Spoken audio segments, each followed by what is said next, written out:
Paliyekkara toll പ്ലാസയിൽ digital payment വഴിയുള്ള toll പിരിവ് നടപ്പായില്ല. രാജ്യത്തെ ടോൾ പ്ലാസകളിൽ ഏപ്രിൽ 10 മുതൽ ഡിജിറ്റൽ പേയ്മെന്റ് വഴി മാത്രമേ ടോൾ പിരിവ് നടത്തൂ എന്ന ദേശീയപാത അതോറിറ്റിയുടെ നിർദ്ദേശമുണ്ടായിട്ടും പാലിയേക്കരയിൽ ഇത് നടപ്പിലാക്കിയില്ല.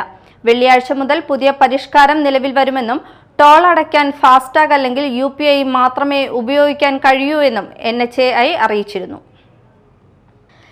BOT സംവിധാനത്തിൽ പ്രവർത്തിക്കുന്ന പന്നിയങ്കര ടോൾ പ്ലാസയിൽ നേരത്തെ UPI സംവിധാനം നടപ്പാക്കിയിട്ടും പാലിയേക്കരയിൽ ഇപ്പോഴും പഴയ രീതിയിലാണ് ടോൾ പിരിക്കുന്നത്.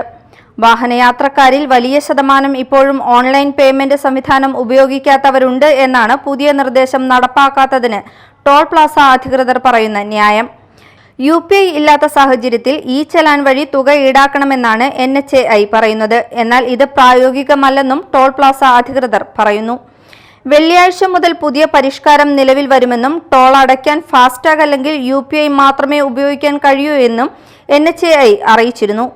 ഇതിനായി എല്ലാ വാഹനങ്ങളിലും പ്രവർത്തനക്ഷമമായ ഫാസ്ടാഗ് ഉണ്ടായിരിക്കണമെന്നത് നിർബന്ധമാണ്.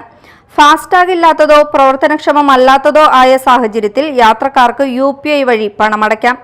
എന്നാൽ ഇങ്ങനെ ചെയ്യുമ്പോൾ സാധാരണ ടോൾ തുകയുടെ 25% തുക അധികമായി നൽകേണ്ടി വരും.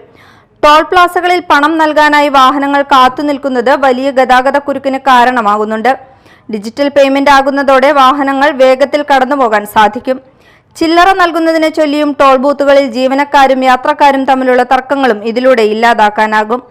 സർക്കാർ ഉദ്യോഗസ്ഥരുടെ തിരിച്ചറിയൽ കാർഡുകൾ കാണിച്ച് സ്വകാര്യ വാഹനത്തിന് നേടിയിരുന്ന ടോൾ ഇളവുകൾ ഇനി മുതൽ നൽകില്ലെന്ന് ദേശീയപാത അതോറിറ്റി അറിയിച്ചു. പ്രത്യേക ഫാസ്ടാഗ് പതിപ്പിച്ചിട്ടുള്ള ഔദ്യോഗിക വാഹനങ്ങൾക്ക് മാത്രമേ ഇനി ടോൾ ഇളവിന് അർഹതയുണ്ടാകൂ. Media time, Puthukkad.